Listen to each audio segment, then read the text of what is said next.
حابة أحكي اليوم عن الفيرال انديوست أزمة اللي هو نوع من الربو المؤقت المختلف عن الربو المزمن.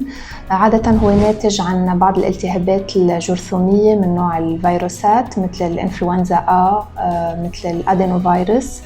هالنوع من الالتهابات بنشوفهم عادة مع ابتداء العام الدراسي من شهر سبتمبر لشهر جانيوري. بيكونوا ناتجين عن نزلات بردية اعتيادية، بس بيولدوا عن بعض الأطفال نوع من سعال مزمن ممكن يرافقه صفير بالصدر، وهو ناتج عن تضيق بالشعبات الهوائية. كتير مهم نشخص ونعالج الفيرال انديوست أزمة بشكل صحيح ومبكر لنتفادى تحوله عند الأطفال لنوع من الربو المزمن.